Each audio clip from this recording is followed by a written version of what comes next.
I'm sure this is something that a lot of the designers have experienced. We work with a lot of communities. We add value to the work that they do. We have our design input, and then they go about it, they execute it, prototype it, and then sometimes it happens where it's supposed to be something that's only exclusive for you, and then it comes out and it's used by another designer or another company or another client, or it's not in our notes, but I'm just curious, how do you guys deal with challenges like this? Because it's a reality, right? It happens all the time. And yes, we're all in the business of reviving our craft industry, but how do we manage issues with a community where those exclusivity rights are not honored? Let me answer that. Yes, first, Tita, go. okay? I have decades of this kind of thing, and I used to really have emotional reactions to all of this. And then, my husband just tells me, you know what? Either you run faster or you just stop caring. Because he says, just like a tree, if there's maraming fruits, di ba kids go around and make bato. So it's like, it's their way of admiration. I said, hello, not that kind of admiration, kung pwede lang. But, I was one of those sent by the Philippines to this WIPO, the World International, what do you call that? In Warsaw. That was the Intellectual Property Organization, actually. Sorry. And then it was a big discussion because it was about how WIPO can protect women who are in the business of design. All right. And we were sitting down. We were international. This was an international gathering, and gosh, everybody was just against China. And China was there. They were represented. They could understand English, okay? But they did not comment. They did not care. Everything was addressed to them. It's like they didn't hear it. They didn't understand English. But when they stood up to say something, they said it in English. So in the end, if possible, we respect each other's intellectual property, if possible. And I think it takes a professional, a man, a person of integrity to do it. Because it's really very tempting. The temptation is so much that it's a lot easier. The best designers are the best copiers, actually. All right? But the thing is, it's integrity that makes you stop to do it. All right? So it just goes to show that a lot of people who do this don't have the integrity. Right? So there's nothing you can do about it. You cannot, unless you keep on filing cases against them. That's just a lot of money involved. Right? So better yet, design more. Design more. And make your Be designs proactive. kind of difficult to copy. So you feel the accountability is on the designer's end? No, the designer has got to be responsible to make his, we have something in furniture that, we have a very strong furniture organization, especially in Cebu. It's like the first to exhibit a concept, all right? So everybody must be there and look at it. The first to exhibit, for example, was Debbie. So the next one that does something a little bit like it will say, so those who are afraid to exhibit, well, maybe they can keep their designs for a while, but who knows? The community is small. Your workers can even bring it out in terms of idea. So it is the responsibility of the designer, actually, to make sure, number one, that why do we research? We research because, like I research because I want to know what's out there. Because that is what I will not do. And then, of course, it's difficult. It's like making panganak, I think. It's really difficult to come up with something original because it's just super difficult. But the thing is, if you can, you should. And Sure. if possible, make it difficult for them to kind of copy. There is a way, Thank you, Tita Debbie. So much wisdom. Yeah, Mike? in our case, you're talking about whip patterns here. if we have a collaboration, let's say with a designer, whether the design or the color, that stays with him. In other words, we don't share it to those who want to order the same thing.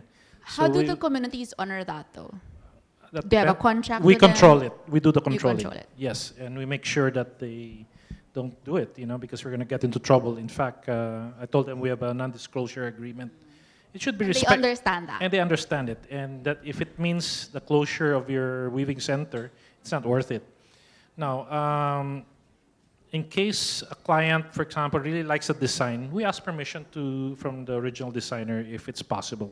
And some are open, some are not. So we're a bit, in a way, flexible in that regard. So important thing, there has to be a level of respect. And at the same time, well, be open. I mean, and of course, some designers are open also to sharing. No? But if it's a specific pattern with specific color, it stays with the designer. We don't share it. For us, because as I said earlier, the brand's aim is to communicate the culture. So we've never really had to design our own weave patterns because we want to go with what's traditional for them and communicate that because certain patterns have meaning, certain colors have meaning. So maybe someday we'll try to customize our own patterns. But in terms of well, I guess also like the brand kasi believes there's always a slice of the pie for everyone, right? So we're not really like, oh, hey, Mindanao kami lang. Like we are big fans of Linya Etnica, of Kaayo Modern Mindanao. Diba they say, the more the merrier for us, the more the menier, diba? Na parang the more brands that are supporting Mindanaoan weavers, the better for the communities, right? In terms of the design, I agree, Tita. Instead for us, I mean, of course, we all have similar ideas at some. We're all like creative, and we have hindi naman parang you can't naman avoid na you have similar ideas sometimes, right? Like sometimes with Anya, I'll say, "Uy, magkikimono din kami," but you make a conscious effort to make it differently according to your own eye. I guess as brands and designers, we have to also do our part in researching what hasn't been done before and what's done before, and you just kind of try to, and as you said, like just try to make your design better. Just we don't really like spending time looking at too much in an unhealthy way at what the other brands have been doing because then you lose time and you get so upset and so for us it's just negative space for us. So just work on your designs and again like just do your research. That's really a bulk of the responsibility as a brand.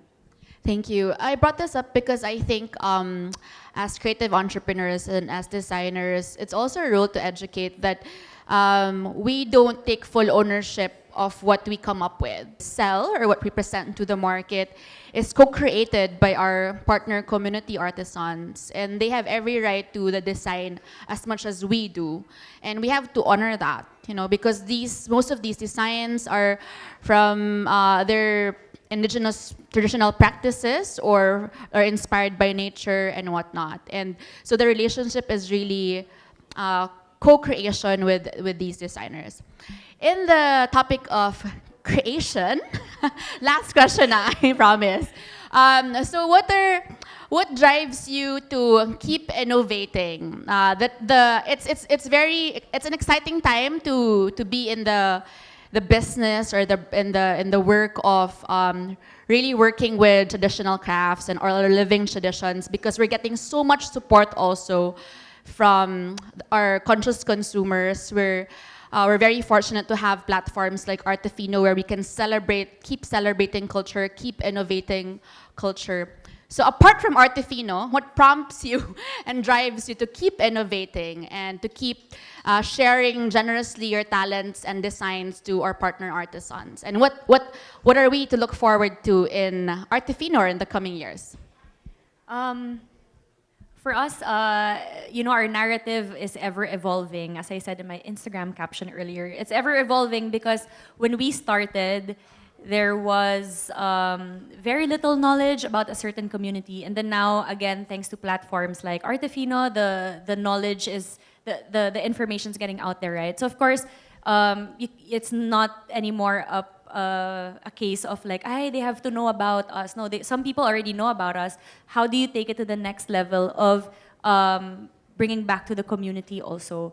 For us, it's just really keep on communicating the culture as far and wide as we can, just so for our brand at least, we have this ridiculously ambitious vision of like maybe someday if the culture in Sulu or other peace conflict areas, if the energy shifts, that the focus is more on the culture, like maybe someday like the war will just like, I don't know, maybe we'll just like fade into oblivion or will minimize. Of course, it's a lot of other like issues like geopolitical concerns, right? But for us, at least from our own eyes, like we want to focus on the positive, on the beauty of the culture, and that's what's keeping us going as of now. I mean, who knows after this, after next year, like we don't know what the narrative's gonna be, but for now, that's what's keeping us going. And also just seeing the community grow, just seeing like what Tita Debbie mentioned earlier. So that's our current why. That's our why for now. I'm sure someday soon it's gonna keep evolving. So why we innovate? I think it's a little bit more personal for me because if I think you have that creative urge in you, it's kind of difficult to restrict it. It's like, I was interviewed once by a magazine abroad, and they were asking me what makes you think you're creative, and I said, it's like you feel like you have a monster inside of you, and it just wants to get out. It wants to express. It wants in whatever way, it will have to find a way of expressing itself. It can be in a dress, it can be on paper, or even just doing something with your house or how it has just to go out. So I say why I innovate is because of that. There's just that need to just do something, and why not do it with others? It's more fun actually to collaborate. And what is wonderful about what's happening now is that there are many young, very young or not so young creative entrepreneurs, and they are teeming with ideas, and this really inspires me because I suppose I learn a lot more from them than they from me actually, and that I'm very thankful for. Well, for us, I'll put it simply. To innovate is really to survive in the long term, to sustain matters, for the community. And if you ask me, we have to innovate. In other words, the market demands it. So it's not only the design, but also the processes involved. So the materials, like right now I'm working with cotton, but eventually I'm gonna also involve other natural materials. So the market demands it. If you don't do anything, eventually either you die a natural death, or with so much competition also happening these days, I'll put it simply, we have to be a bit step ahead in a way, but and I think my wife and I just enjoy it. Innovation is part of the process, and my wife is the one really handling the design process.